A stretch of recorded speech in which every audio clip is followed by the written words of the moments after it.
Today we're going to be taking a look at a watch that almost doesn't need an introduction.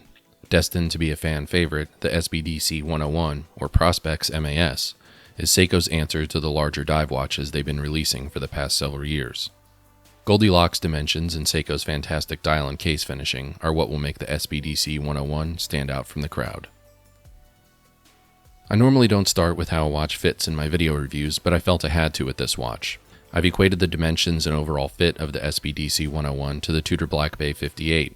It takes everything great about the brand's larger dive watches and brings them down to a smaller size. The case dimensions sit in a sweet spot of 40.5mm wide with a lug-to-lug of about 48mm.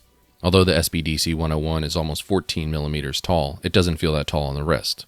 Thoughtful case design and a gentle turn down on the lugs and undercuts in just the right places help the watch sink into your wrist comfortably. The gorilla in the room with the SBDC101 is bound to be the price. Coming in at $1,200, it is undeniably more expensive than veteran Seiko dive watch fans would expect. However, we need to come to terms with the fact that Seiko is pushing upmarket and the days of the $200 Seiko dive watches are just about dead. After spending some time with Seikos on either side of the spectrum, I understand why the new Seiko 5s cost $200, and I'm okay with it. Likewise, I understand why this watch costs $1,200, and I'm okay with it. I wasn't expecting to like the gray dial as much as a different dial color like blue or black, but the way it looks with the hands and bezel make the sunburst gray perfect. You also don't need to worry about legibility being an issue, as Seiko has finished the hands in a way that keeps them from disappearing into the dial. The left side of the hands are brushed and the right side is polished. They also angle down so the light catches each side differently, making the SBDC101 readable at all times. As you would expect, the Lume application, Seiko's proprietary Lume, is heavy-handed and the SBDC101 glows brightly for hours on end. I wouldn't mind seeing a fully lumed bezel from Seiko, but the lumed pip at 12 o'clock works just fine for me.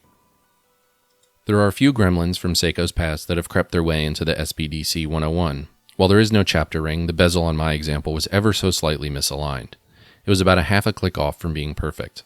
However, because of the tension in the bezel, I am able to keep it aligned properly. It's a tad annoying, but it doesn't bother me on a daily basis. While I had the bracelet on the SBDC101 for most of the review content, I took it off as soon as I was done. It is a very well done Seiko bracelet, but it still isn't that comfortable on the wrist. It feels too bulky. I also did not like how the end links fit the case whatsoever. They look like they don't belong to this watch. With that said, the squared off lugs make this watch look amazing with just about any two-piece or NATO strap you can find. There's just so much about this watch to like that I have a hard time making those problems a deal breaker. The rest of the watch is executed so well that it eclipses everything else. The case finishing is perfect. Seiko has put brushing and polishing in all the right places, and it's simply a beautiful watch to look at. This is the Seiko I've always wanted.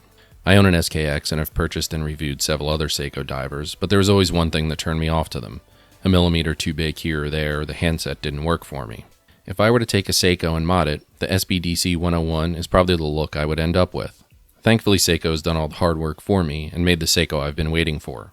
This is the perfect watch for Seiko to justify their push up market. Thanks for checking out the video review, and for the full written review, head over to watchclicker.com.